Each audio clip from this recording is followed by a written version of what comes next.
in the illusion. Moods occur in your subjective experiences that flow like the weather. Sometimes that emotional or experiential weather stays still for long periods. Some have referred to it as the dark night of the soul, meaning a time when they are feeling very down and seemingly unable to connect with their spiritual side, their oneness with Source.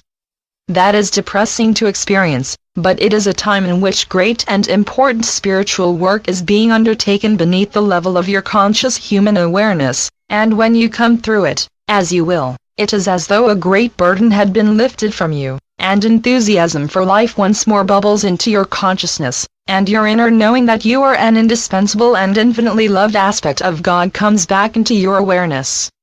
It's all about letting go of the illusion, and the first steps involve the personal realization that it can never satisfy you, which is depressing because you have relied on it for pleasure, enjoyment, and distraction, and to finally realize and acknowledge that it can never truly satisfy your needs is very unsettling. But it is also the first step towards awakening as you come to realize that only God's love can satisfy you, even though you may often have felt yourselves to be unlovable and then assume that God judges you even more harshly than you do yourselves, thus confirming your unlovableness. In this you are in fact producing an idol from your imagination, an imaginary human type of authority figure much larger and stronger than you, whom you think of as God, and who has the same insane need to judge, condemn, and punish as you do. But God does not judge, ever. He is love, and love is unconditional because there is nothing else, so no one is excluded, everyone is infinitely loved for all eternity. Those whom you choose to see as evil, unacceptable, deserving of hell, are just mirroring back to you your own self-judgment. When you cease to judge and start forgiving and accepting, you will see those others in a different light, as suffering damaged ones, desperately seeking love, and terrified of rejection. There is no rejection because every child of God, and all are children of God, was created perfect and nothing has occurred or ever could occur to change that. That sense of being unlovable is an aspect of the illusion that absolutely drives many humans to seek joy or relief in a variety of addictions that, in the end, only bring them more pain. Letting go of addictions can be very difficult as issues that you would rather not look at tend to invade your consciousness, guilt for misdeeds, and judgment of self as unacceptable, not good enough, not strong enough. As clarity arises, it is very tempting to flee back into the apparent safety of whatever addiction you use for escape. Anything that you use to avoid being quietly alone with yourself, to keep yourself busy with the world outside yourself, is an addiction. And there is nothing outside yourself. That is why it is essential that you go within daily. Doing so allows and encourages your hearts to open to the divine field of love in which you are eternally enveloped.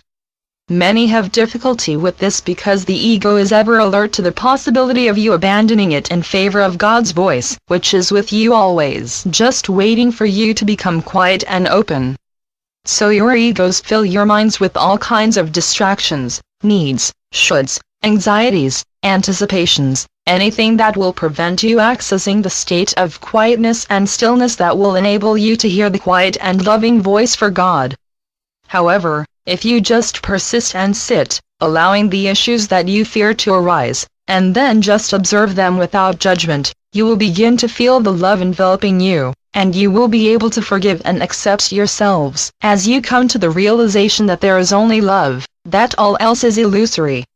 Intellectually many of you know this and accept it, but, due to the enculturation that appears to enfold you and make demands on you as a human from the first moment that you experience human awareness as a tiny infant, you all have a deeply ingrained sense that you need to conform to the cultural norms of the society into which you were born. At some stage, an intense need for personal freedom will arise, and the child or young adult will either rebel against the intrusive nature of the imposed culture, or succumb to cultural pressure and conform. From that moment on, inner conflict will disturb and confuse the individual, and the only way forward is through it as the mind develops the ability to reason and then discard all that dishonors the integrity of its divinely created self. All have the ability to move forward and leave behind the cultural conditioning that they have undergone. You are all divine beings of infinite integrity who chose to incarnate as humans and experience self-doubt, unworthiness, and unacceptability for the lessons that a life in the illusion could offer you. You chose human life in this moment of the illusion to assist in humanity's awakening process, and in order to be of service you had to undergo the full illusory experience. This does make it difficult initially for you, as the memory of your true nature is hidden from you by the cloak that is the illusion. Nevertheless, you have limitless assistance from your support team in the spiritual realms who are constantly available to answer when you call. You have been very well prepared for the human task you undertook because, prior to incarnating, you were given intense training to enable you to deal with all the eventualities that you might encounter. Still, the cloak that hides your true nature from your awareness is heavy, and frequently, when you attempt to go within, it appears to shut you off or isolate you completely from your spiritual guides and mentors, the voice for God. Often people feel that they are wasting their time trying to connect with spirit, that the spiritual realms are just a figment of their imaginations, a sad and desperate attempt to find something holy to believe in because the real world is such an unhappy place filled only with suffering and poverty. But of course that real world is illusory, as you well know, and you will awaken and find it has dissolved without trace.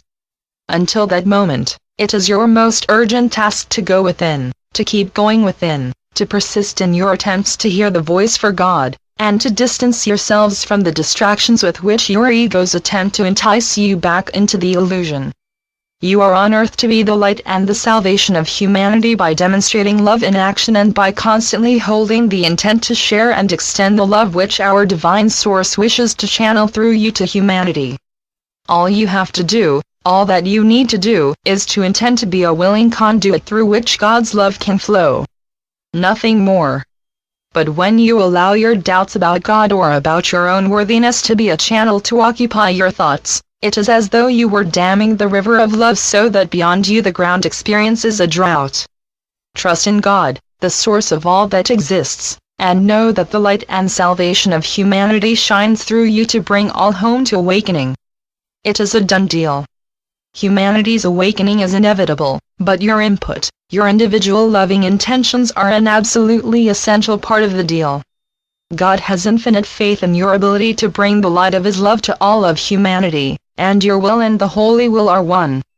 You cannot fail because you have already chosen to do the will of God. So go within at least daily and feel the love that envelops you, and listen to the voice for God offering you wisdom and guidance in every moment.